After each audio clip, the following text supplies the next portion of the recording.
저희 대회 같은 거 할 때 나와서 심판하신다고요.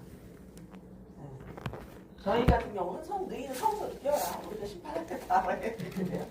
연서 노인, 중고령 노인은 75세에서 84세. 이때 이제 퇴직한 사람이 대부분이며 취미생활을 할 풍부할 시간을 갖거든요. 근데 이게 뭐가 뒷받침이 되셔야 하죠? 체력, 그죠? 물론 돈과 시간이 있지만 체력이 뒷받침 되셔야. 네. 그리고 고령 노인은 더 이상 일을 하기 어려우시죠. 그죠? 85세에서 99세는 신체적으로 노쇠해서 누군가의 도움을 받아야 일상생활을 영위할 수 있는 그 나이대죠. 그리고 드디어 초고령 노인은 이제 신체 움직임이 없으시대요. 그래서 어디가 대부분 어디 요양병원 내지 요양원. 네. 더 이상 기능을 하지 않는 노인 이렇게 분류해놨습니다. 대비되는 개념으로 그 밑이 기능적 연령입니다.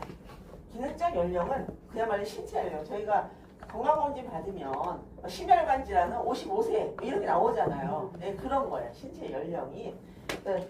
나이와 성별을 기준으로 기능적 체력에 따라 노인을 규정하는 연령입니다. 두 개가 대비되는 연령이고요. 요 역연령, 기능적 연령 이렇게 알아주시면 될 것 같고요. 그 다음에 심리적 연령 하나만 더 써보실래요? 심리적 연령. 빈칸에 보면 심리적인 연령도 또 있어요. 심리적 연령.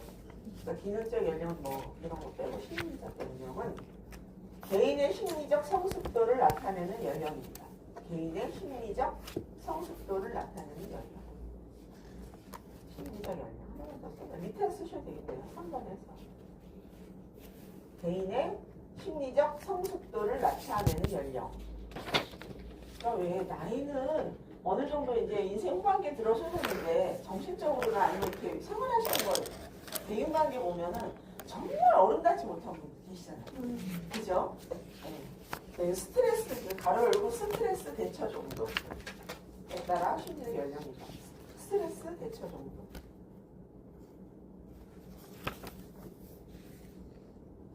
진짜 왜 저희가 이제 이렇게 나이가 들으면 내가 어떤 행동을 했을 때 그 파장, 여러 주변에 있는 사람들은 어떤 파장이 갈 것인가 정도는 좀 이렇게 생각하고 움직이셔야 되는데 이번에 저희 협회에 그렇지 못한 일이 일어났죠. 선발전을 앞두고 시스템을 완전히 뭉겨버린 분이 계시잖아요. 그런데 이분이 이게 심리적 연령이 정말 안 되신 분이죠. 네. 정말 너무 황당하죠. 몇백 명을 대상으로 선발전을 해야 되는데 그 전전날 그걸 자기 못하겠다고 딱 집어던지면 그걸 어떻게 저희가 대처를 하나요? 그럼 심리 연령이 정말 안 되신 분이에요. 네, 그래서 그렇게 분류가 되고요. 그 다음에 그 옆에 딱 보시면 고령화 사회의 분류 기준이 있습니다. 고령화 사회, 여기서 아까 적어드린 거. 요거는 나이를 외워주셔야 됩니다. 고령화 사회는 65세 이상의 노인 비중이 인구의 7% 이상에서 14% 미만입니다. 미만. 그리고 고령 사회는 14% 이상에서 20% 미만. 네. 그리고 초고령 사회는 20% 이상입니다. 네, 그렇게 외워주세요. 문제는 뭐 안 나올 수 있지만 어쨌든. 네. 그리고 노화의 유형을 보시면 세 번째 세 가지가 있습니다. 세 가지. 노화의 유형입니다. 늙긴 늙는데 어떤 유형으로 늙느냐. 병적 노화입니다. 그러니까 특정 질병에 걸리셨거나 뭐 이런 것들에 의해서 노화가 오는 겁니다. 근데 이 원인이 있다 그러죠. 이에 보면 나쁜 음식 섭취 습관이나 흡연, 과도한 음주 등을 해서 발병 원인인 거죠. 여기서 가장 큰 건 스트레스죠. 발병 원인. 그래서 노화가 오는 거고, 두 번째는 그렇게 특별하게 병에 걸리지 않았어도 보편적인 노화가 오는 겁니다. 누구나 다 오는 노화. 그래서 이거는 생물적 노화. 적응력을 상실한다거나 질병, 그 노화에 따른 노인성 질병들 있잖아요. 특별하게 암에 걸리지 않았어도. 그 다음에 신체적 손상, 기능적 능력 감소, 신체 장애, 그리고 최종적으로 죽음을 가져오는 인체적 관계. 저희가 특별하게 질병으로 인해서 갑자기 뭐 이렇게 어느 한 부분이 안 좋아진다거나 이런 게 아니고 서서히 장기 자체가 서서히 노화돼서 자연사라는 걸 하시잖아요. 자연사. 그래서 집에서 저희 친정 아버님 같은 경우는 집에서 돌아가셨거든요. 그러니까 물론 이제 그 천식이 좀 있긴 있으셨는데 병원에 입원할 정도는 아니고 집에 물론 병원은 몇 번 왔다 갔다 하지 나이가 드시면서 왔다 집에 계시다가는 집에 들어가요. 그건 자연사니까. 이렇게 계시다 그냥 고개 딱 떨구시더라고요. 호흡도 가빠하지 않고 저희 엄마 저는 못 봤는데 이렇게 해서 눈동자가 딱 멈추시더래요. 그게 자연사죠. 네, 자연사. 네. 그런 거죠. 근데 거의 대부분 없죠. 요즘 자연사는 거의 없죠. 네, 집에서. 그래서 그런 거는 보편적인 노화에 해당합니다. 물론 자질구레한 질병들이 있지만 보편적으로. 그리고 그 다음에 크게 딱 넘어가서 옆에 보면 성공적 노화가 있습니다. 성공적 노화. 요거는 뒤에 페이지에 넘기시면 114페이지에 114페이지에 노화 칸의 성공적 노화 이론이라는 게 있습니다. 114페이지 보시면 이거는 이제 로와 칸이라는 학자가 미국의 70대 노인을 대상으로서 아마 실험적으로 해본 건데요.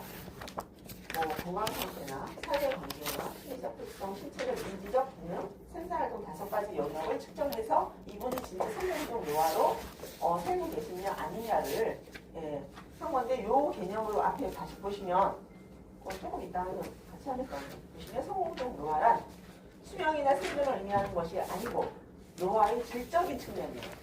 왜 건강하게 늙어가시는 분들 계시잖아요. 아 나는 저번처럼 늙었으면 좋겠어요. 이렇게 모델링 되신 분들, 그런 분들.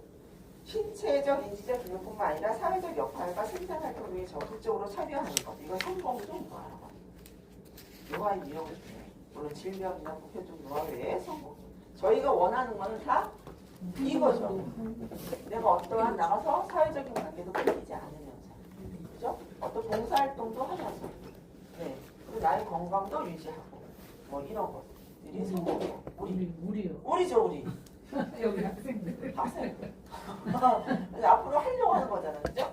내가 굳이 경제적인 활동이 아니어도 내가 어떠한 이런 지도자적인 역할을 하면서 다른 분에게 도움을 줄 수 있는 그런 역할을 할 수 있다면 그래서 공부하시는 거 맞죠? 네. 그래서 공부하시는 거잖아요. 네. 이렇게 나뉘어져 있고요.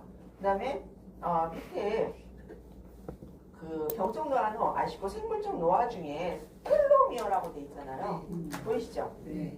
텔로미어는 이렇게 저희가 세포가 있으면 이렇게 세포 끝에 이렇게 텔로미어라는 게 달려 있대요.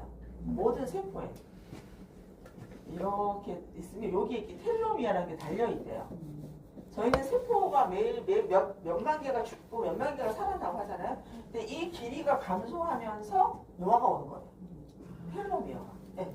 그래서 읽어보시면 길이 감소로 세포의 분열 수명을 제한으로 노화를 발생시키며 졸업증의 원인이 된다. 빨리 늙는 거죠.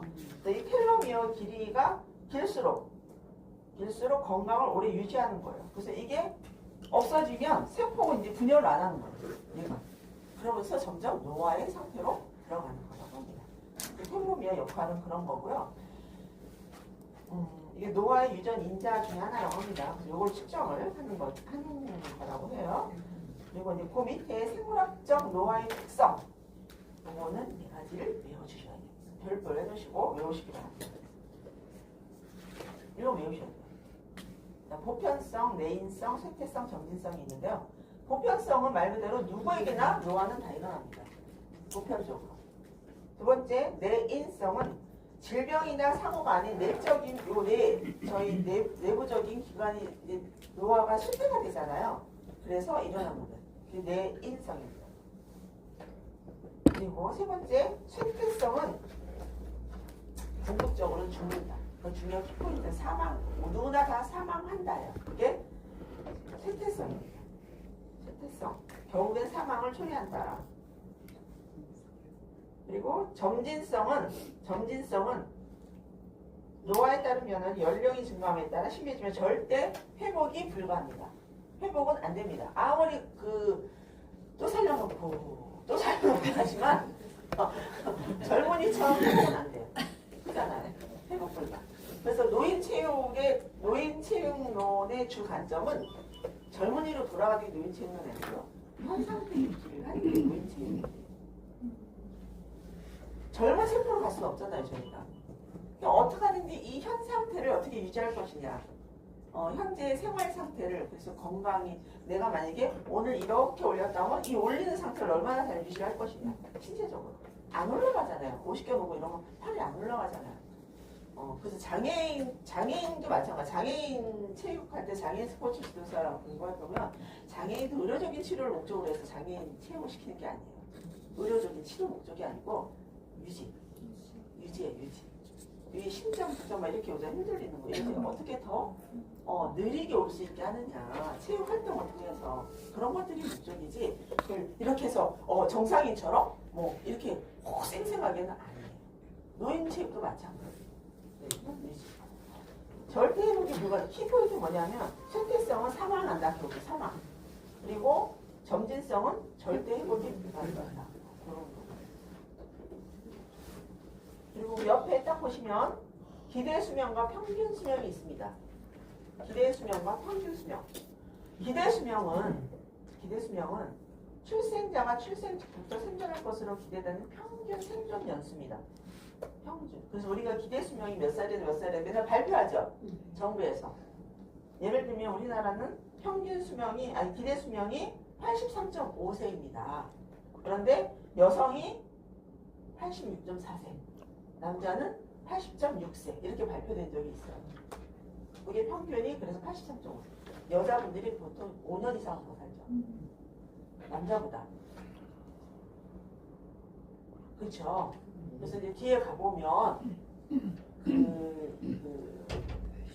이론 중에 적응을 해야 된다라는 이론에서 모든 나의 변하는 것에 적응해야 된다는 이론이 이제 거기 보면 배우자의 사망에 대해서 적응해라 뭐 이런 이론이 있어요. 네. 근데 보면은 대부분 안타깝지만 부모가 있다면 누가 먼저? 남편이 먼저. 그죠? 남편이 먼저 아무래도 사망을 하시죠. 그래서 저희 친정엄마 모임이 몇 년 되셨죠? 70년대 모임이 있어요. 10살 미만 어렸을 때 같이 동네에 사시던 분들이 83세, 84세인데 지금까지 모임을 하세요. 여성분이 하시는데 본인은 하나도 안 들어가셨어요. 7분이 하시다고요. 7분. 어렸을 때만. 그 중에 한 번만 딱 하셨어요. 남자 배우시네. 여자분들 굉장히 아주 그냥 당연하다시 여자분들은 듣잖아요. 그런데 남자분들은 조금 불안한. 네. 진짜 그래요. 보니까 맞는 얘기. 113페이지. 네, 그래서 기대 수명 그렇고 평균 수명은 그야말로 수치적으로 나타나는 거죠. 몇 살 때 우리 국민이 몇 살 사망 많이 따져서 평균적으로 수명이 어딘지 몰라서 그렇게 안 갖고 왔어. 그 다음에 옆으로 갈게요. 노화의 특성 갑니다. 특성. 자, 그 옆에 특성 가기 전에 헤르브 리헌과 예터라는 학자가 장애 과정 모델. 그러니까 이런 순서로 장애가 온다. 먼저 병이 오겠죠. 병. 옆에 오른쪽 백신체집에 오른쪽 심화 포인트 보시면 병이 먼저 오고 병이 오면 어딘가에 장기가 손상되죠. 그죠? 정상적인 세포가 정상적인 세포 아닌 게 정상 세포를 공격하는 거잖아요. 병이라는 건 염증이 왔다는 뭐 바이러스가 그래서 손상이 옵니다. 어딘가에 손상이 옴으로 인해서 기능적 제한이 오죠. 기능적 제한. 예를 들면 저희가 이제 폐렴이라는 거 오면 기능적 제한이 오잖아요. 호흡이 힘들어진다거나 뭐 이런 제한이 와요. 그냥 숨쉬기를 잘해야 되는데 숨쉬기 어렵잖아요. 그리고 막 기침도 막 그 정상적인 대화가 할 수 없어서 막 기침이 막 끊기자 이런 기능적 제한이 오다가 그 다음에 장애가 온다는 거예요. 그래서 저희 아까 말씀드린 저희 아버지 천식인데 그게 그 장애 등급이 있어요. 천식도 장애 등급 받더라고요. 네. 그래서 그렇게 순서가 온다. 병이 오고 손상이 온 다음에 기능적 제한이 오고 그 다음에 장애가 온다. 그 다음에 이제 4번 노화의 특성은 모든 생명체 세포 노화합니다. 그 다음에 개인의 신체 기능이 다 틀리죠. 노화의 속도는 전 국민 5천만 명이 5천만 명이 다 틀립니다. 노화의 속도는 그죠? 다 틀립니다. 쌍둥이도 다 틀리고 다 틀리죠. 노화에 따라 세대의 화학적 조성이 변하고요. 내 안에서 뭐 세포 분열이라든가 뭐 세포 간의 결합 이런 거에 따라서 화학적 조성이 변화한답니다. 그리고 신체 기능 능력이 감소하죠. 언제는 100m가 막 16초. 저희 중학교 때 16점 잘 뛴 거죠? 잘 뛰었죠. 지금 어디 반푼 없이도 없잖아요. 넘어지지 않으면 다행이지. 넘어지시면. 아니 애들 초등학교 때뭐 안 학교 보여주지. 달리는데 네. 세상에 얼마나 많이 넘어지는지. 가슴은 앞으로 나가는데 다리가 안 돼서. 그리고 그다음에 노화로 인해서 환경 변화에 적응력이 감소합니다. 빨리빨리 캐치가 안 돼요. 내가 이 자리에 껴서 말을 해야 되는 건지 안 해야 되는 건지 구분이 안 가. 적응력이 떨어지잖아요. 맞아요. 네. 그리고 여러 사람이 있을 때 내가 그 자리에 껴야 된다 말이야. 낄낄 빡빡 안 돼. 그래요. 그잖아. 눈치가 안 나. 하나도 없어져. 저희의 감사합니다. 또 그 밑에 이제 스피노조스라는 학자가 신체적 능력 5단계를 만들어왔습니다. 그래서 밑에서 보시면 돼요. 밑에서부터 올라가야 돼요. 밑에서부터. 처음이 뭐냐면 신체적으로 의존 단계가 1단계입니다. 이건 뭐냐 요양원에 가셔야 될 텐데. 그래서 일부 또는 모든 생활의 기본적 활동이 불가능하세요. 예를 들어 화장실을 간다거나 식사도 왜 어느 정도 본인이 수저를 들어서 먹을 수 있을 정도는 괜찮은데 그 단계가 아니고 옆에서 요양보호사라든가 그분들이 다 떠먹여 줘야 되는 그런 거 있죠. 또 입도 닦아줘야 되고 뭐 이런 거 본인이 아무것도 못하는 단계가 1번이에요. 신체적으로 의존하는 단계. 그래서 가정 또는 시설에서 보호가 필요하죠. 근데 요 단계가 참 어렵죠. 사실은 그 자녀나 돌보시는 입장에서 집에서 요 단계 집에서 있다가 여기로 넘어가는 게 되게 어려워요. 심리적으로. 그렇습니다. 서로 막 싸우고 그죠. 형제간에 싸우고 또 거기다가 형제끼리 싸우는데 그 아프신 어머님의 그 형제들이 간섭하잖아요. 너네 애미가 너네한테 어떻게 했는데 이렇게 눈이 멀뚱멀뚱한데 그런데 보낼 수 있나 막 이렇게 괴롭습니다. 두 번째 단계는 신체적으로 연약합니다. 그 정도는 아니에요. 아닌데 집에 와서 생활을 하셔요. 하시면서 약간의 일상생활 하시는 거예요. 일상생활. 가벼운 일상생활 하시는. 그러나 집 밖으로 혼자 나가시는 거는 약간 불안한 상태. 네. 집 밖으로 이동은 제한됩니다. 그러나 집에서 사부작사부작 뭐 이렇게 본인이 뭘 끓여 드신다거나 뭘 이렇게 드시는 건 되는 상태. 그 정도. 네, 이 기본적인 활동을 하실 수 있는 연약 단계입니다. 거기서 조금 더 이제 되시면 독립하실 수 있는 단계입니다. 독립. 3단계는 그래서 아주 가벼운 신체 활동 나와서 이제 드디어 신체 활동을 하실 수 있습니다. 그래서 여기서 약간 헷갈리는 게 뭐냐면 얘를 보시면 뭐를 할 수 있대요? 골프를 할 수 있는 단계가 돼요. 골프.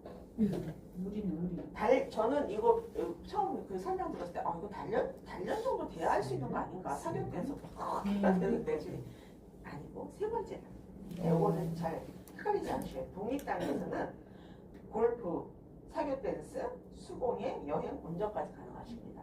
네, 이건 모든 일상생활의 도구적 활동, 뭔가 도구를 이용해서 뭔가 하실 수 있는 상황이 되시는 거예요. 그다음에 더 이제 상황이 좋으신 분들은 단련 단계입니다. 단련 단계.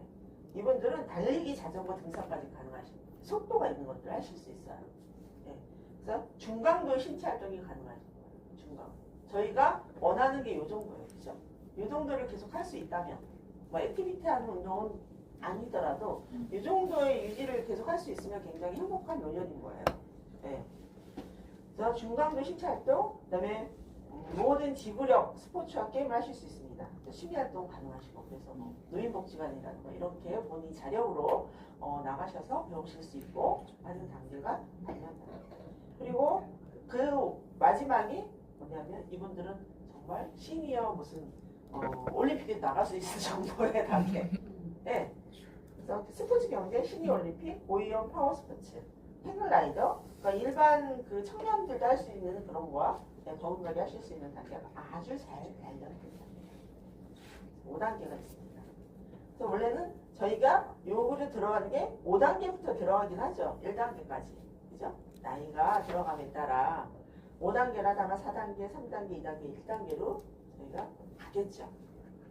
그리고 특징을 좀 외워놓으시면 좋을 것 같아요. 그 다음에 노화의 변화에 대해서 자, 노화가 오면 도대체 우리 신체적으로 어떤 변화들이 과연 생길 것인가 이거는 약간 의학적인 또는 그런 쪽이어서 조금 저도 보면서 굉장히 좀 하나 좀 써놓으시겠습니까? 옆에다가 불러드릴게요.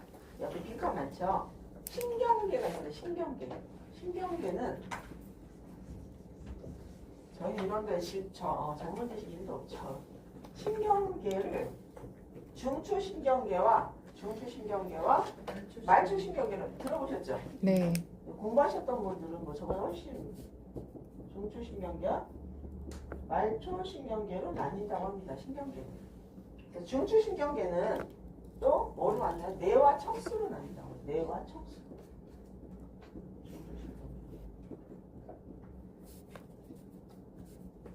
말초신경계는요, 체성신경계와 자율신경계 들어보셨죠? 체성은 안 들어봤어요. 자율신경계 저희 많이 들어요. 네. 자율신경계. 중요한 거는 여기는 뭐 저희가 별로 말고 말초신경계가 중요한데 체성신경계에는 감각신경계하고요. 감각을 다루는 감각신경계와 운동신경계가 체성신경계라고 됩니다. 여기는 대뇌에 영향을 주는 신경계라고 합니다. 대뇌에 영향. 그리고 자율신경계가 교감, 부교감. 교감신경계, 부교감신경계. 여기는 대뇌에 영향은 없습니다. 그런데 생명을 유지하는 데 중요한 신경계라고 합니다. 대뇌에 영향은 없습니다. 대뇌에 영향은 안 되는데 생명을 유지하는데 굉장히 영향을 많이 주는 신경계. 생명 유지. 이렇게 나누어져 있다고 합니다. 그래서 시험에 나오지 않지만 이렇게 우리가 이렇게 돼 있어서 말초신경계 요것들이 굉장히 중요해요. 그냥 써놓을게요. 시험 볼 때 한번 이렇게 공부할 때는 한번 이렇게 들어보시고.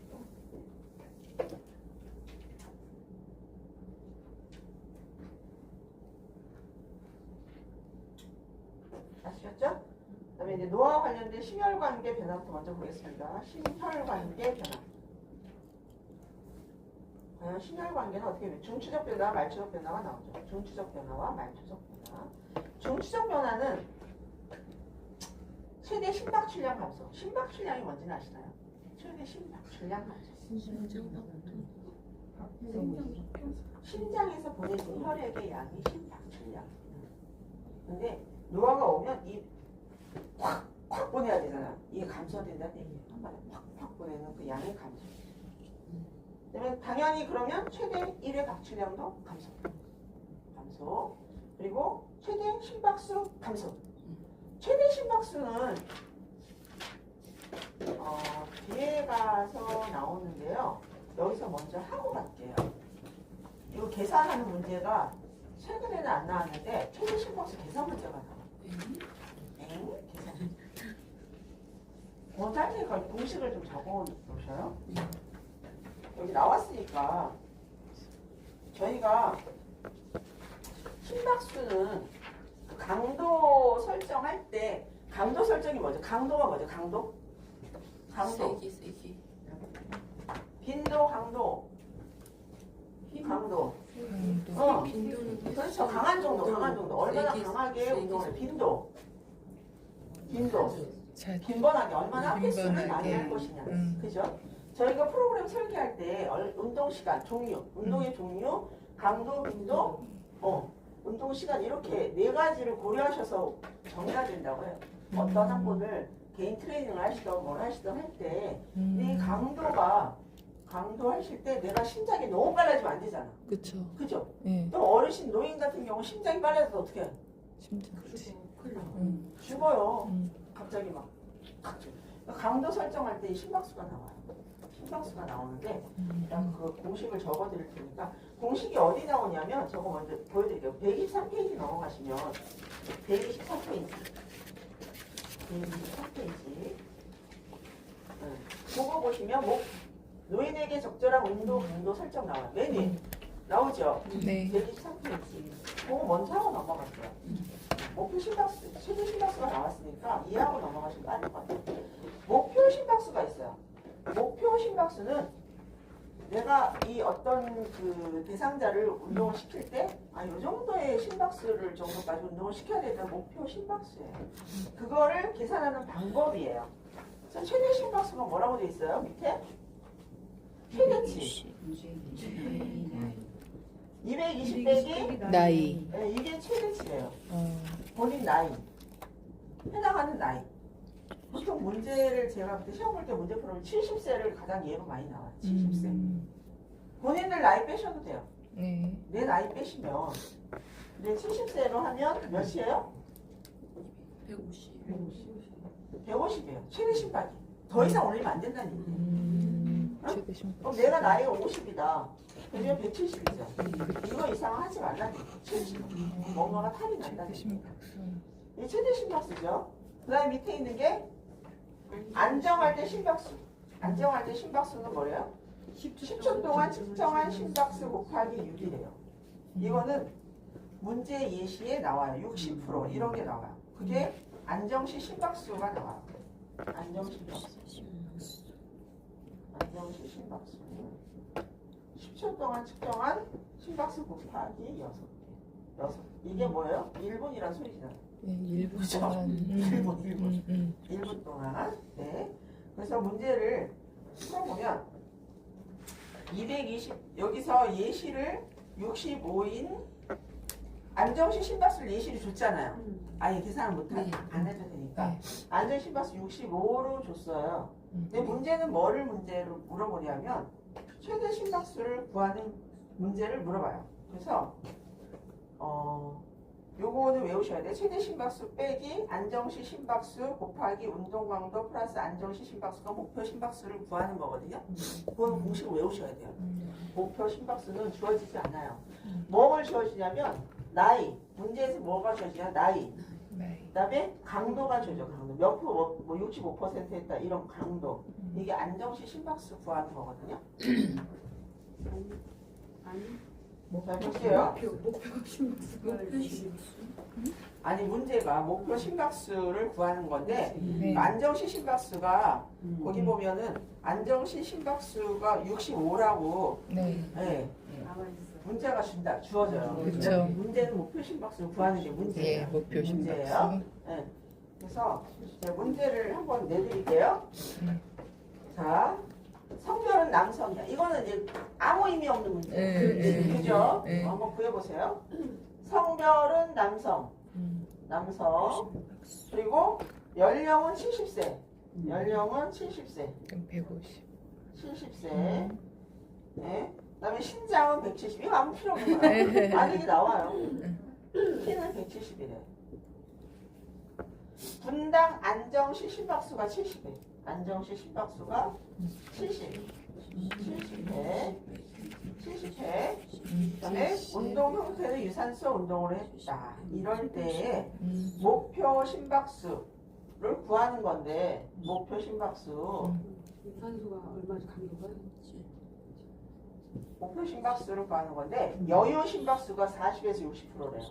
이게 이제 강도예요. 40에서 60%.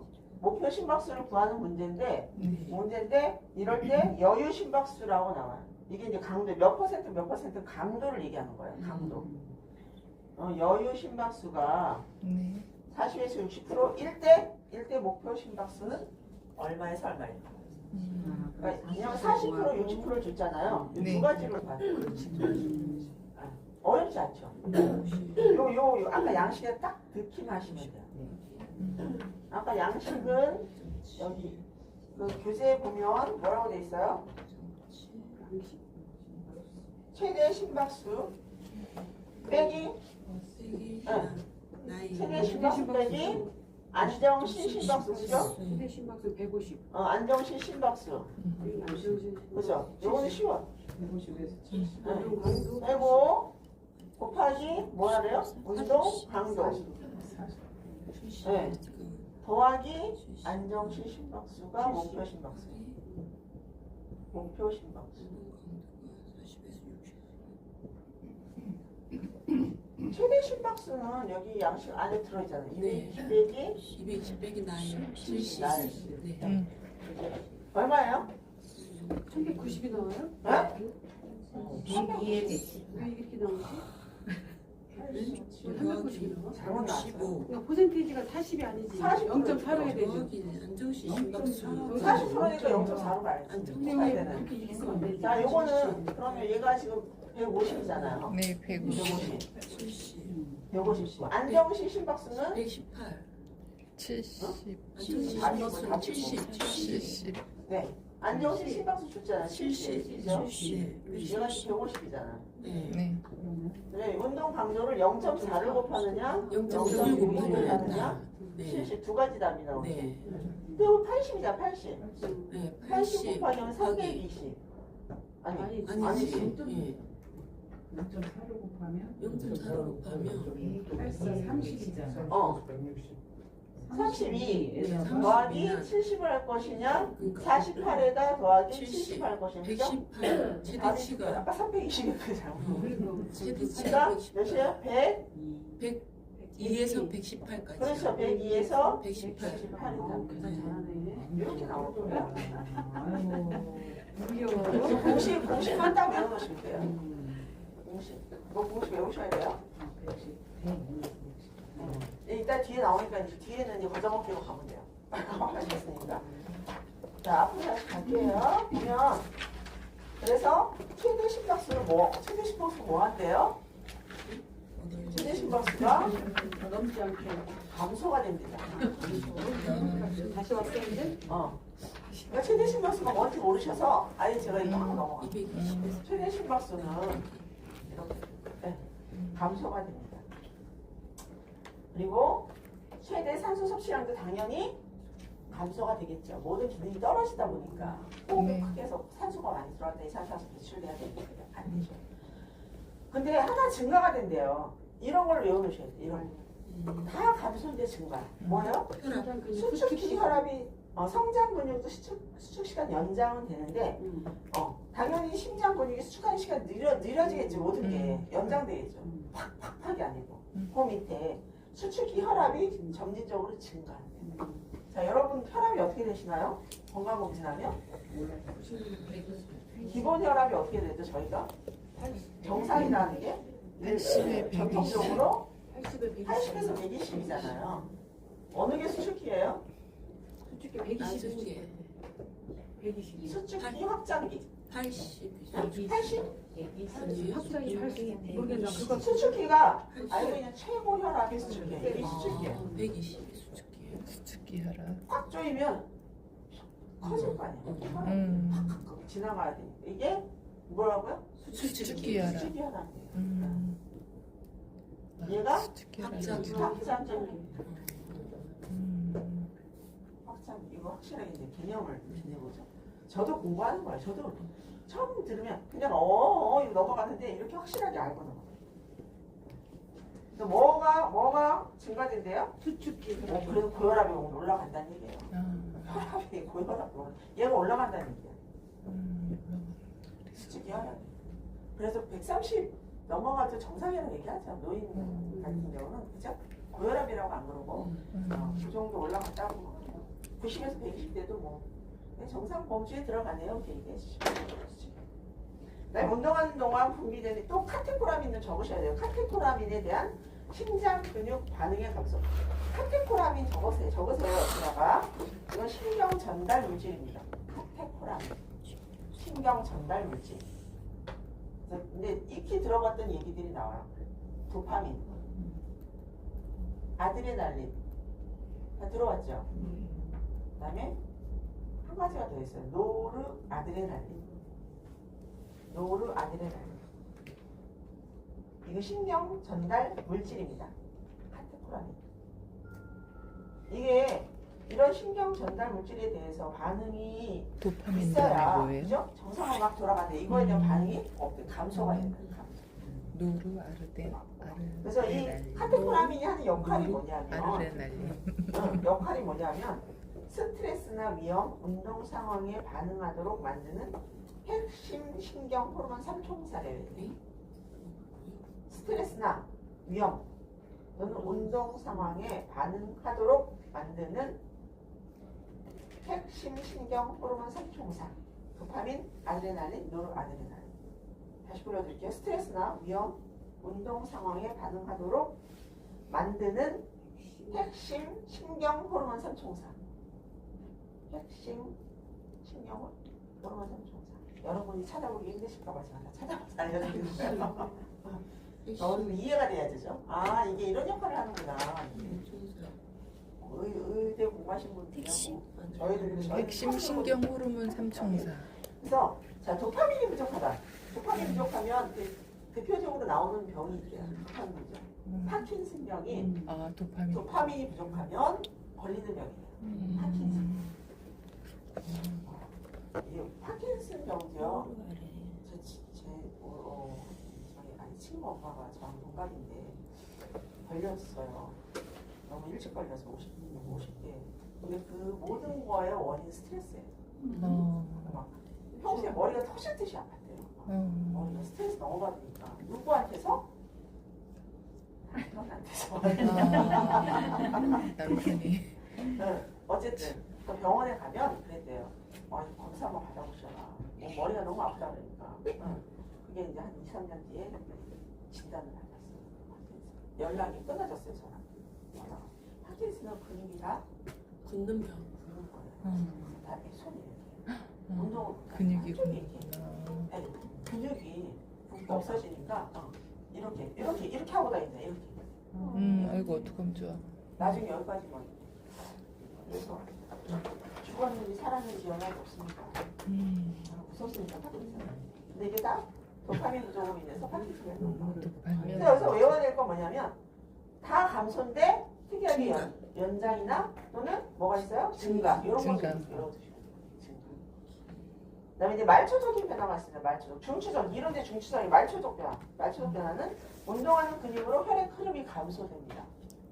감소되고 동맥과 정맥의 산소 차이가 감소됩니다.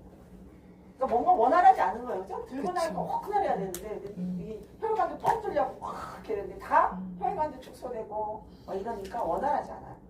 근육의 선한 인력 감소. 그다음에 근육 미토콘드리아의 숫자 밀도 감소. 이런 거. 이건 별로 어렵지 않은데 중추적이 약간 특이하니까 봐줄게요. 뒤로 넘어갈게요. 2번. 그다음 호흡기의 변화가 있답니다. 호흡기. 심장. 앞에 게 뭐예요? 앞에 거는 심혈관계. 심연. 호흡기는 뭐냐면 장기량. 이게 호흡에서 다 뱉어내야 되는데 뱉어내지 못하고 남아있는 게 자꾸 늘어난다는 얘기예요. 호흡이. 그죠? 근데 1위 호흡량 감소. 폐탄력 감소, 흉곽의 경직성 증가, 호흡기 근력 감소, 호흡기 중추신경, 그러니까 다 감소해요. 그리고 생리학적 사강의 증가랍니다. 제가 또 사강을 찾아봤죠. 모르잖아요. 이 사강, 탤런트니. 사강이란 뭐냐면 적어놓으세요. 그냥 어차피 나중에 공부하실 때 다 잊어버리시고 또 다시 보셔야 되잖아요. 사강, 들이마신 공기 중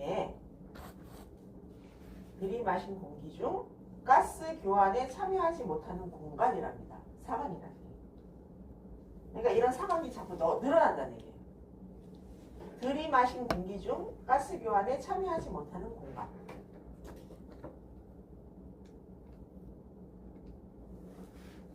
근데 이게 왜 그러냐면 저희 폐로 공기는 도달했는데 뭔가 이거를 운반해줘야 되는 게 혈액 통해서 운반되는데 혈액 공급이 원활하지 않기 때문에 이렇게 늘어나요. 근데 폐의 기능도 약해지지만 혈액 순환이 원활하게 돼야 이게 막 싣고 옮기고 해야 되잖아요. 근데 그 혈액 공급이 부족해갖고 가스 교환이 못 일어나는 거예요. 그래서 생리학적 사강이 증가해요. 그래서 사용하지 않는 폐포가 많이 늘어나는 거예요. 그러니까 자꾸 이제 그리고 이제 그 세포 분열이 자꾸 일어나 세포 분열도 잘 안 일어나죠. 그렇죠? 옛날에는 그래서 저희가 30이 넘어가면 일단 저희 몸은 노화가 된다. 노화가 일어난다. 그런 게 원활하지 않는 거죠. 그 다음에 세 번째는 근육의 변화입니다. 근육량이 감소하죠. 근력은 0.2%씩 90대 넘어가면 0.2%씩 감소하게 되죠. 근력 0.2%씩. 그리고 운동 단위도 감소하죠. 근력, 근파워, 근지력 감소, 근육 미토콘드리아 유산소 효소 활성 감소. 미토콘드리아 또 나왔어요. 옆에도 적어놓으세요. 자, 미토콘드리아하고 적어놓으세요. 미토콘드리아 세포 호흡을 담당하는 세포 소기관입니다. 세포 호흡을 담당하는 세포 소기관.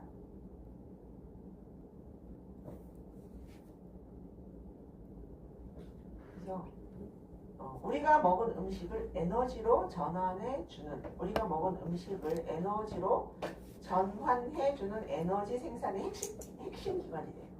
우리가 먹은 음식을 에너지로 바꿔서 뭐 몸에 이렇게 전달해 줘야 되잖아요. 핵심 기관이 미토콘드리아라고 합니다. 근육에 있으면 근육 미토콘드리아가 혈액에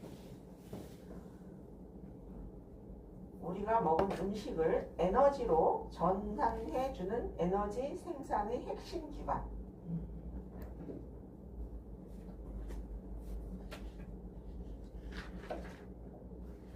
이게 미토콘드리아라는 겁니다.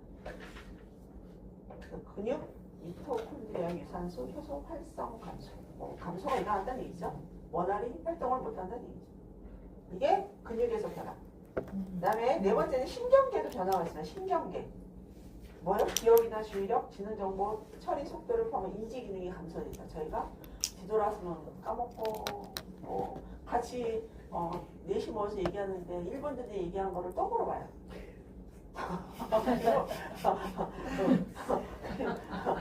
제가 제 친구한테 들은 얘기를 한 며칠 지났다. 이런 얘기 좀 있대. 우스케한테 또 얘기해.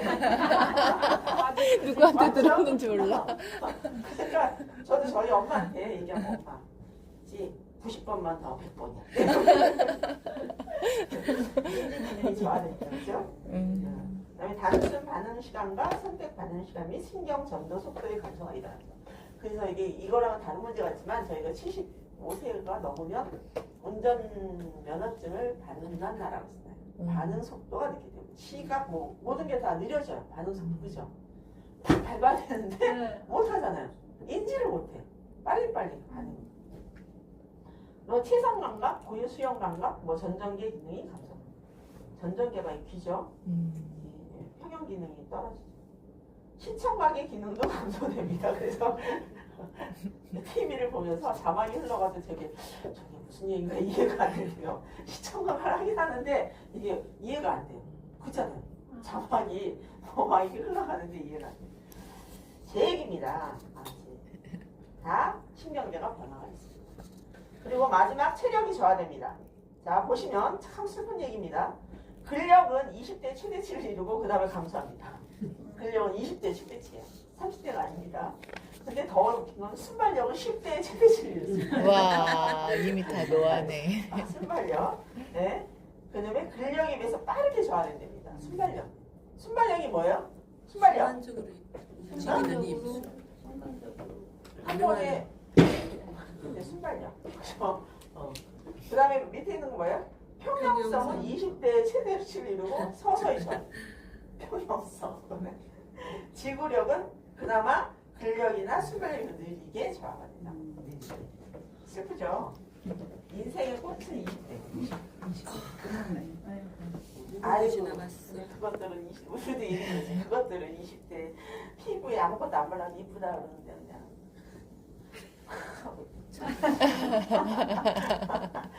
네, 그 다음에 넘어갑니다. 노화 관련된 이론. 이제 이론이 나왔어요. 이론. 생물학적 이론이 있고요. 여기 보면 심리학적 이론이 있고요. 그다음에 사회학적 이론 세 가지로 크게 분류가 되어 있습니다. 자, 심리학적 이론 갑니다. 요거는 생물학적 이론. 생물학적 이론은 다 아셔야 돼요. 그 중에서 제일 많이 나오는 게 손상 이론, 교차 결합 이론이 많이 나옵니다. 손상 이론, 교차 결합 이론. 뭐 문제 나온 거 보세요. 여기 보면 막 매년 나오죠, 매년.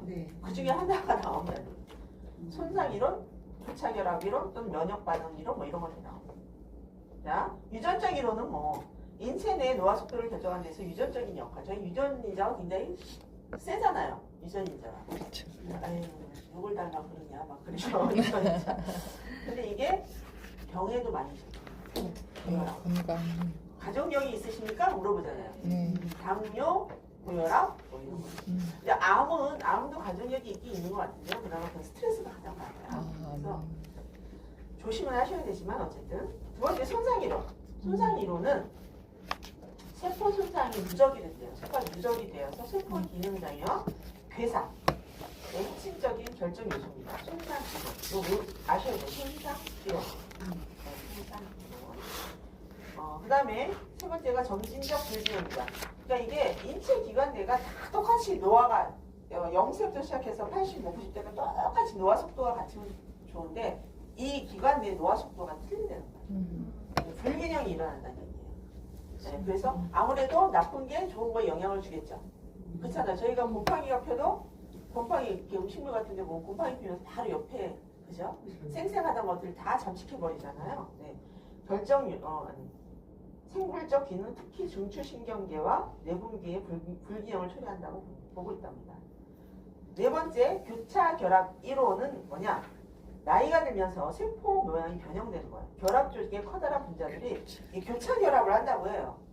교차 결합하는데 이럴 때 변형이 와서 그래서 뭐 폐, 신장, 혈관, 소화기 근육, 인대, 건의 탄력성을 감소시킨다. 그러니까 분자들이 서로 한 자리에 있는 게 아니라 교차 결합이 막 일어난다고 인체 내에서 그럼으로써 노화를 촉진한다. 그래서 분자의 교차 결합은 분자들이 서로 엉키도록 만들어서 세포 내부 영양소와 화학적 전달 물질의 수송을 방해한답니다. 이거는 좀 알아두셔야 돼요. 교차 결합 이론, 분산 이론. 그다음에 사용 마모 이론은 뭐 오래 사용할수록 마모된다라는 얘기예요. 노화가 일어나요. 어렵지 않아요? 그리고 신체적 변이 이론은 세포가 상해를 받게 되면 원래의 성질이 변하고 이렇게 변이된 세포가 축적되어 노화가 일어난다. 비슷한 얘기도 있죠. 서로 이론 간에. 그리고 그 다음에 면역 반응 이론이 있죠. 이거는 항원에 노출되었을 때 동물체가 특별하게 대응하는 일련의 방어.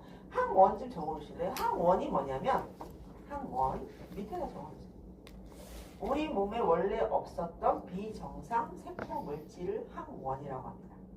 그래서 세균, 바이러스, 암세포입니다. 항원에 노출되었다는 소리는 암세포에 노출이 되었거나 바이러스에 노출이 되었거나 저희가 그래서 요즘 뭐 코로나 이런 것도 다 바이러스 노출된 거죠. 없던 건데 저희 몸에 원래 없던 거잖아요. 네, 이게 항원이에요. 네, 원래 없었던 원래 없었어. 비정상. 네. 우리 몸에 원래 없었던 비정상 세포 물질. 우리 몸에 원래 없었던 비정상 세포 물질. 그래서 암이나 바이러스. 세균이나 바이러스나 암세포 등이 해당됩니다. 네. 면역 반응. 항원. 그리고 여덟 번째 하나 더 적어주셔야 되는데 그 밑에 적어놓으세요. 노폐물 누적 이론이 있습니다. 노폐물 누적 이론. 노폐물이 쌓여서 노화를 일으킨다 해요. 다 뭔가 어디 바깥으로 배출이 돼야 되잖아요. 그죠? 네. 네. 그런데 아니죠. 배출이 안 되고 그래서 어르신한테 다가가면 몸에서 냄새가 많이 나죠. 땀으로 배출이 되든가 뭐 아니면 대소변으로 배출이 되든가 뭐 아니면 뭐 눈물을 뭐 이런 식으로 배출이 돼야 되는데 안 되는 거예요. 그래서 노화가 일어난다. 노폐물 누적 이론. 그래서 유전적 이론이 있고 손상 이론이 있고 점진적 불균형 이론이 있고 교차 결합 이론, 사용 마모 이론 어느 정도는 다 아시겠죠? 그냥 그래 뭐 나이 들어서 면역 뭐 아니면 뭐 유전적으로 많이 써서 뭐 이런 걸 알 수 있는데 저희가 처음 손상 이론, 교차 결합 이론 이 정도는 배워보셔야 돼요. 그다음에 심리학적 노화 이론이 갑니다. 심리학적 노화 이론은 요거 이거는 뭐 여기서만 나오는 게 아니라 이거 굉장히 많이 나와요. 메슬로의 욕구 단계 이론 5단계가 있습니다. 5단계. 이 어떻게 외우셔요? 전 생안사 존자 이렇게 외웠어요. 그림을 어떻게 그리시냐면 이렇게 역삼각형 그려갖고요. 5단계. 둘, 셋, 넷. 이게 안. 여기가 저는 이게 사회적 욕구인데 한번 여기 써놓으세요. 사회적 욕구라고 써놓으세요. 애정과 소속 욕구가 사회적 욕구예요. 여기는 애정과 세속이라고 되어 있잖아요. 애정과 소속 이게 사회적이거든요. 소속 욕구. 사회적 욕구예요. 생안사 존. 자, 아니, 이렇게 간다는 거예요. 욕구라는 게 사람이 모든 사람은 다 생존의 욕구 있죠. 먹고 내 몸을 유지해야 될 거 아니에요. 생존의 욕구, 생리적 욕구, 똑같아요. 생리적 욕구, 내가 먹고 싸고 자고 이런 걸 해야 돼. 그래서 인간으로서 기본적인 모습을 갖추죠. 생리적 욕구. 자, 생리적 욕구가 해결되면 그 다음에 뭐가 있어요? 안전의 욕구가 생기죠. 안전해. 나도 이제 죽어. 따뜻한 데 가서 이게 다 저거죠. 옛날에 고대 원시부터 생각하시면 돼요. 원시부터. 안전해 욕구. 이게 생기면 그대로 뭐가 생겨요? 드디어 사회적 욕구가 생겨요.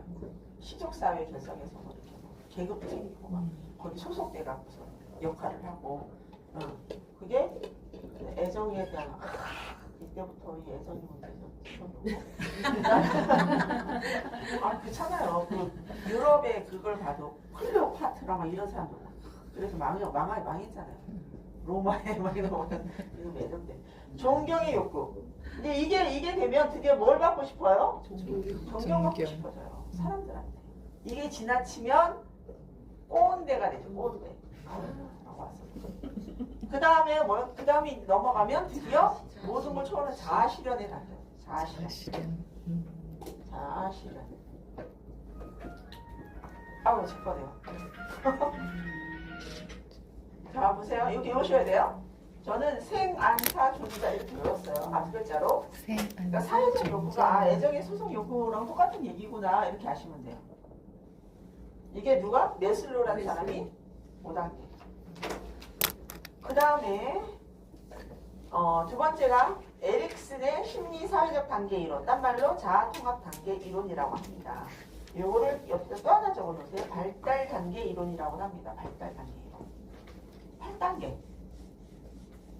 이것도 사람의 살면서 태어나서부터 죽을 때까지의 단계입니다. 8단계. 8단계를 거친다고 하죠. 에릭슨의 심리 사회적 단계 이론 또는 자아 통합 단계 이론 또는 발달 단계 이론. 여기를 보면 성격 발달은 8단계를 거쳐 진행된다고 해요. 이게 저희가 1단계, 8단계. 각 단계는 일부 형태의 심리적 사회적 위기로 나타나며 위기를 잘 해결하면 긍정적, 위기를 해결하지 못하면 부정적인 모습으로 나타나는 심리적인 상태가. 네. 그래서 위기를 잘 해결해야 되는데 1단계가 뭐예요? 영악이라고 써서 영악이. 영악이. 신뢰에 대해 불신이에요. 0세에서 1세 때. 신뢰는 뭐예요? 위기를 잘 극복하면 신뢰를 한다는 얘기예요. 뭐야? 엄마와의 관계죠. 뭐 대부분 영악이.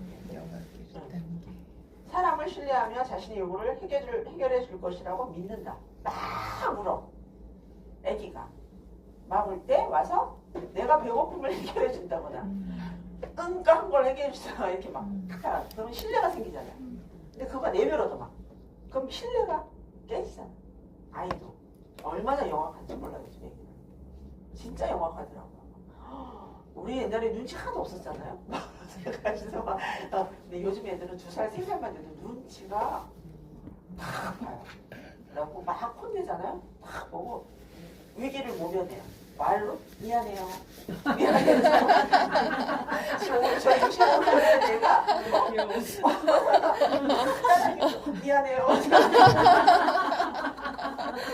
위기를 딱 모면해요. 그리고 딱 돌아서면 언제 그러냐면 야 대단해요. 영악이. 그래서 신뢰에 대해 불신입니다. 그리고 두 번째 유아기는 1에서 3세. 자율 대 수치와 회의예요. 자, 자기가 어떤 현상이 일어났을 때, 어떤 일이 일어났을 때 독자적으로 하려는 그죠? 아이들이 내가 할 거야, 내가 할래, 막 이러잖아 아이가 그죠? 나 막 이렇게 나 내가 할 거야. 이렇게 그게 제대로 되면 자율적인 아이가 되는 거예요. 그러나 그게 실패로 돌아가면 자신감이 떨어지기 시작해요. 맨 엄마 치마꼭 붙잡고 뒤로 숨고 엄마가 해결해 주길 원하고 이렇게. 그죠? 그래서 자율은 이게 성공했을 때 위기를 해결했을 때 수치와 회의는 해결하지 못했을 때. 근데 이게 뭐 선천적인 성격도 있으니까 이제 다양을 할 수 없지만 그렇습니다. 3단계는 초기 아동기입니다. 3에서 5세. 유아는 새로운 것을 시도해도 좋다고 느낍니다. 본인들이. 그래서 그게 성공했을 때는 뭘 느낀다? 주도할 수 있는 성격이 되는 거예요. 내가 뭘 했을 때 이렇게 좌절되지 않고. 그러나 그게 성공하지 못했을 때는 죄책감을 느낀다고요. 새로운 걸 시도하려는 그런 기회조차 자기가 스스로 안 하는 거죠. 그래서 왜 많이 있잖아요. 뭐 발표해 뭐해 아니 뭐 이거 해볼래 이럴 때도 그냥 가만히 있어요. 이게 기본적인 아이들도 있지만 성격이 내성적인 아이들인데 아니고 뭔가를 했을 때 실패를 한다 그러면은 저거 하면 내가 또 실수당할 텐데 이렇게 안 할 수 있잖아요. 그다음에 4단계는 6세에서 12세 후기 아동입니다. 후기. 이거 이제 초등학교 아이들이죠. 후기 아동이. 역량대 열등감입니다. 어린이는 보편적으로 기대되는 작업을 수행할 수 있다는 자부심이 생깁니다. 이때 되면 기회도 많이 주어지죠. 학교에 가면 본인이 뭔가 능동적으로 할 수 있는 기회들이 많이 생기는데 이럴 때 뭔가 했을 때 성공을 하게 되면 이제 자기 역량이 증진되죠. 역량이 막 올라가죠. 그러나 거기서 실패를 맛보면 이제 열등감이라는 걸 느끼기 시작합니다. 다른 아이가 쉽게 하는 건 난 할 수 없네. 어떤 아이가 그때 저희가 열등감을 많이 느끼는 것 같아요. 노래를 시킨다던가 저희는 옛날에 막 저희는 워낙 아이들이 많은 반 아이들이 막 70 몇 명 이렇게 됐잖아요. 물론 발표의 기회도 많이 오지 않았지만 뭐 했을 때 제대로 못하고 그러면 아이들이 막 웃으면 그때부터 그 다음에부터는 내가 나에게 기회가 주어져 안 하잖아요. 그때 이미 상처도 있고 자신감도 없어지고 네, 열등감이라는 걸 자기 스스로 옛날에 정말 열등감 학교에서 많이 만들어준 것 같아요. 가정환경조사서라는 걸 통해서 그렇죠. 학기 초에 TV 있는 사람 손 들어보세요. 우리 그랬어요. 세탁기 있는 사람 손 들어보세요. 막 이런 게. 네, 열등감. 5단계는 청소년기입니다. 드디어 질풍노도의 시기에 들어가죠. 독자성 대 역할 운동. 자신이 누구인지 어떻게 살기를 원하는지에 대한 느낌을 발달시킵니다. 독자성. 그리고 쾅 닫고 들어가서 내가 뭘 하고 살 것이냐 뭐 이러면서 그죠? 그러나 다른 실패했을 경우 다른 어린이 어린이 아니 제 4단계 읽었네요. 5단계 어린이는 이거 어린이는 아니죠. 청소년이라고 해야 돼. 독자성을 확립할 수 없거나 또는 부정적인 독자성을 취하합니다. 그렇게 해서 딱 내려오는데 가장 여러분이 주의할 거는 7단계, 8단계입니다. 계속 읽어는 드리는데 7단계, 8단계를 조금 혼돈하지 않으셔야 됩니다. 6단계는 청년기예요. 그냥 친분, 뭐 사회생활이 잘 되면 여러 사람과 밀접한 인간관계 형성하는데 그렇지 않은 경우는 또 혼자, 외로이. 요즘 이런 청년들 많죠. 집 안에서 나오지도 않고 창 커튼도 닫아놓고 왜 그 인터넷 세계에 빠져갖고 막 이러시는 분들 많잖아요. 그게 이제 7분대 고독인 거고요. 그다음 7단계는 생산적 대 정체입니다. 중년 성인이에요. 중년 성인. 그러면 이게 보통 40대에서 60대 정도까지 얘기하는 것 같아요. 중년 성인이. 그래서 여기는 가족의 부양 또는 어떤 형태의 일을 통해 생산적인 역할을 많이 하죠. 그래서 성공을 하면 나는 생산적인 인간이야. 아직까지 나는 쓸모가 있어. 막 이렇게 생각하는데 실패를 하게 되면 이제 거기서 그래서 왜 요즘엔 퇴직하는 시기가 되게 빨라지는 기업들이 많이 있잖아요. 그래서 이제 공무원을 제가 굉장히 좀 우호적으로 생각하고 이런 직장 자체를 그래서 제2의 뭐 취업을 못하고 머물러 있는 분들이 계시죠. 정체들. 8단계는 드디어 이제 저희 주제인 노년기입니다. 그래서 자아 주체성을 가지느냐 아니면 실패해서 절망 속에 들어가느냐. 자부심과 만족을 느끼면서 자신의 삶을 되돌아볼 수 있으며 죽음을 위험 있게 받아들일 수 있다. 그래서 이때 성공 중 노화 단계가 와야 됩니다. 그래서 이런 단계가 오려면 평소에 뭐를 해놔야 돼요? 인간관계도 해놔야 되고 사회적 역할도 계속 이어나갈 수 있도록 신체적, 정신적으로 건강한 사람이 되어 있어야 됩니다. 그런데 내가 나와서 어떤 예를 들면 저희 탁구골프를 치러 나왔는데 와서 하다 보니 뭔가 이제 어떤 일을 맡게 됐어요. 근데 전직에 있었던 걸 막 떠올리면서 전직에 자기 지휘를 했던 걸 떠올리면서 이 조직에 와서도 그걸 똑같이 적응을 하면서 막 하다 보면 대상자가 그걸 받아주나요? 안 받아주죠. 시니어 문화 가면 노인정 특히 가보면 우스갯소리를 하잖아요. 70대가 80대 보고 계속 형님 하면서 이렇게 모든 걸 뒤치다고 그래서 안 간다. 남자분들, 여자분들 마찬가지. 그런 조직에 가면 서로 이렇게 어쨌든 다 같이 늙어가니까 다 도와주면서 해야 되는데 그 체계라는 거를 무너뜨리지 못하시는 거예요. 정신적으로 나와서. 그래서 그런 일이 저희가 사태가 나는 거예요. 내가 너한테 명령을 했는데 너는 왜 안 해? 이런 개념을 갖고선 자기가 어떤 사회적 역할이라는 건 이제 봉사하셔야 되는 역할이거든요. 사실은 봉사 도와주고 그런데 그게 아니고 그냥 내주권도 얘는 상명 하고 그 생각을 갖고 계신 분들이 계시다는 얘기예요. 그러면 어디에 빠지시는 거예요? 적응 못하는 거지. 나와서 관계에 적응 못하시는 거죠. 절망 단계에 들어가세요. 혼자. 그럼 누가 놀아주나요? 안 놀아줘요. 삶에서 달성해야 하는 것을 달성하지 못하고 느끼며 삶의 종말이 나와있는 좌절감이 이거 본인의 잘못이면 안 돼요. 그래서 요 8단계를 외우시는데 그 뒷장을 딱 넘기시면 7번 하비거스트의 발달 과업 이론 말고 그 밑에 겁니다. 죄송합니다. 팩의 발달 과업 이론 있죠. 8번 팩이라는 학자의 발달 과업 이론이 있습니다. 요 단계를 지금 한 8단계를 7단계로 바꿨어요. 그래서 뭐를 통합을 했느냐? 7단계, 8단계를 통합했어요. 두 개를 같이 보시면 돼요.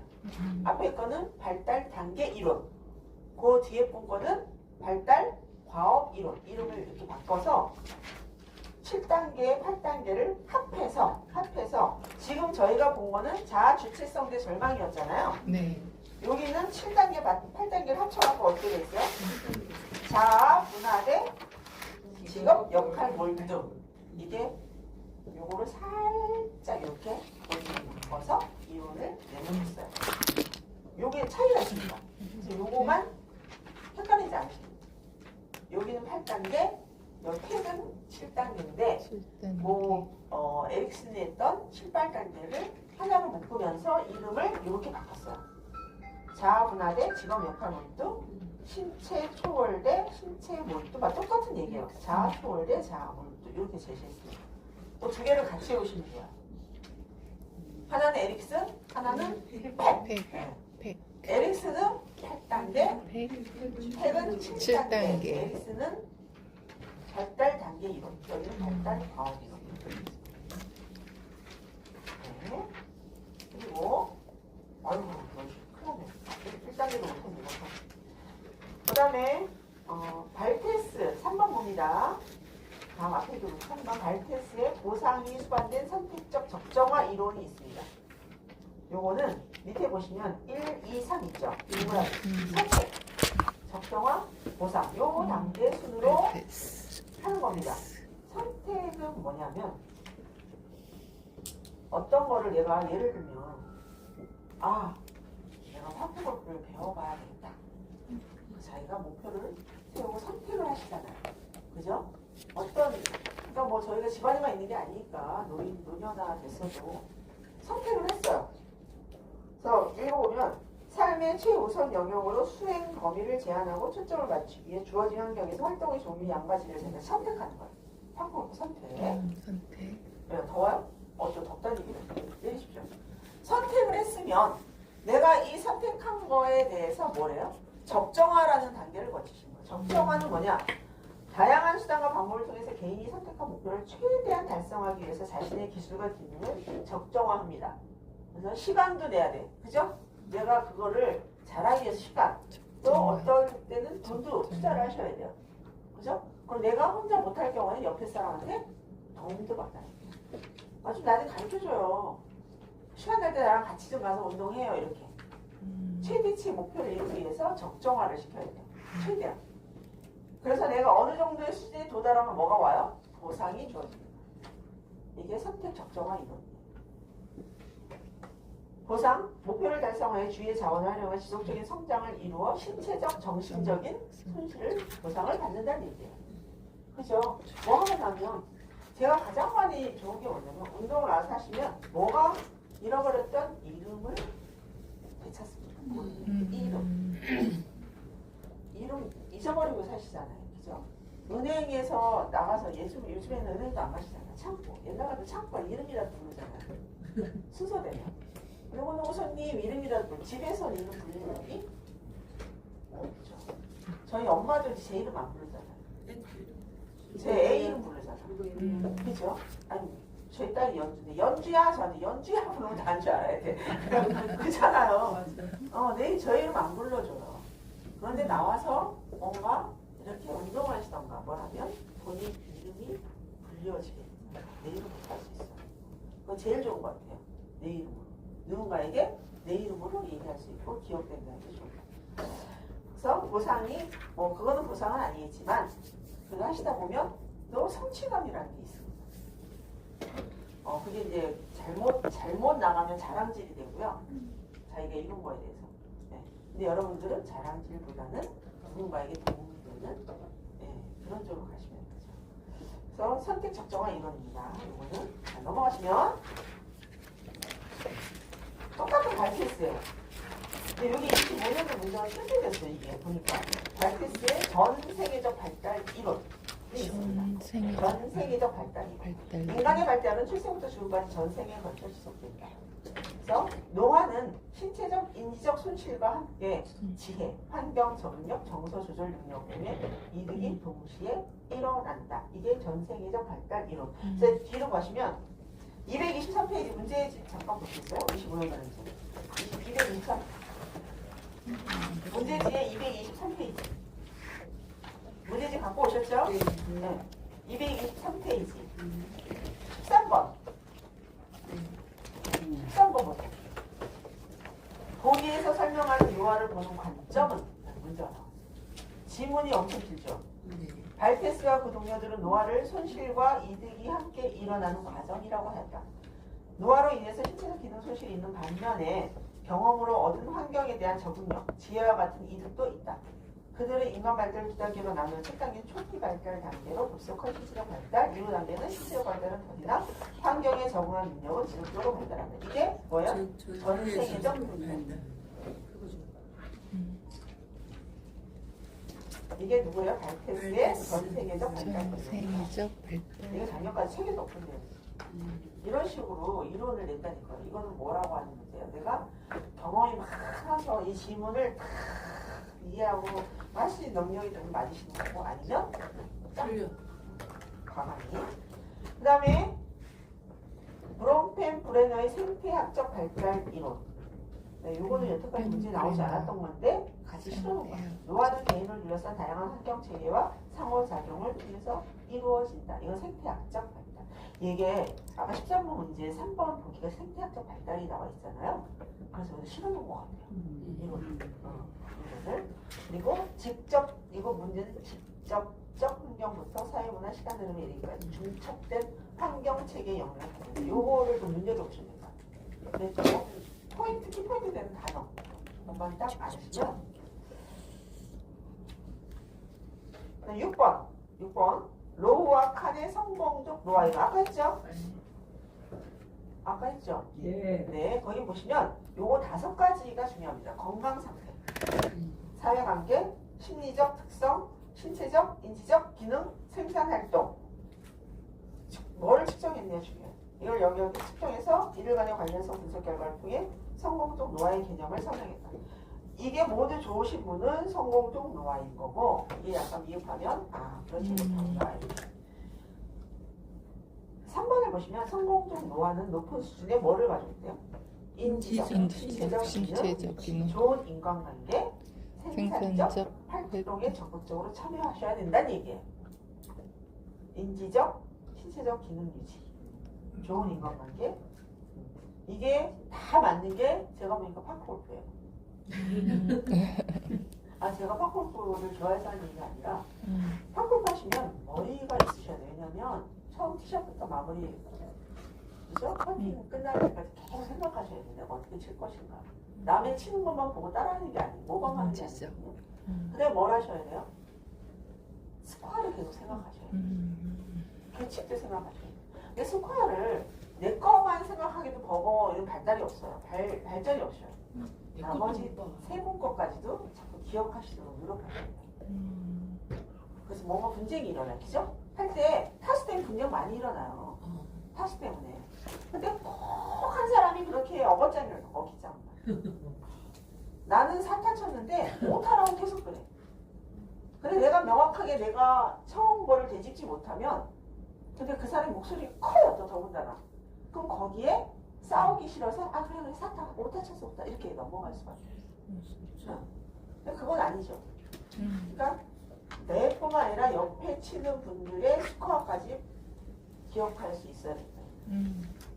그러니까 안 하시잖아요. 안 하시죠? 내 것만 좀 보고. 맞아. 내 것도 5개 넘어가면 내 것도 잊어버려. 내 것도 넘어가. 오타가 넘어가면 내 것도 못 세. 잘 쳐야지. 네. 2타 안으로 치면 괜찮은데. 그렇죠. 근데 이 타를 치려면 뭐가 필요해요? 뭐가 필요해요? 얼마나 생각을 에이밍도 잘해야 되지, 거리와 속도도 잘해야 되지, 또 이 주변에 그 멘탈을 흔드는 분들, 방어도 해야 되지, 막 바쁘거든요.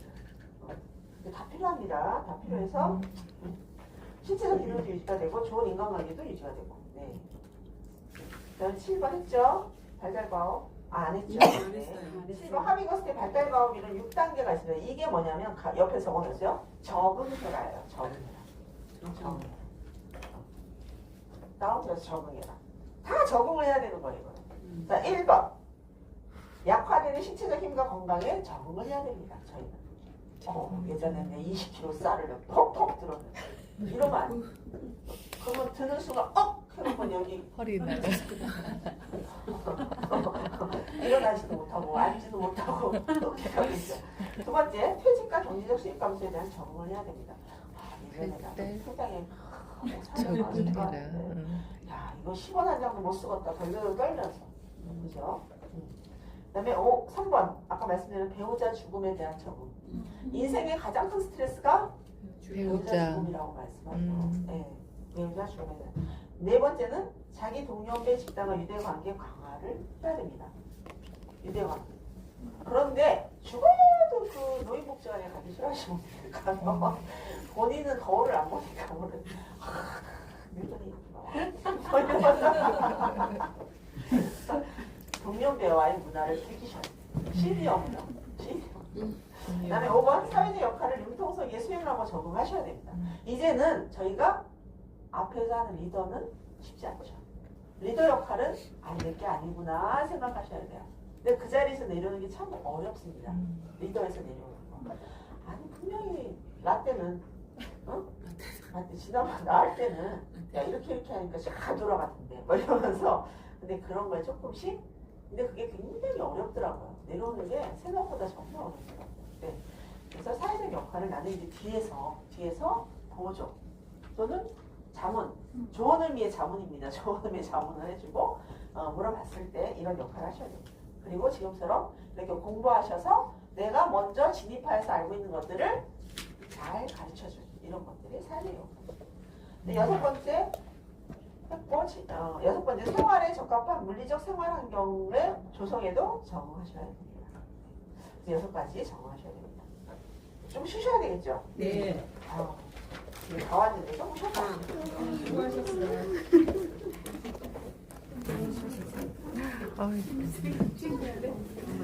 그렇게 잘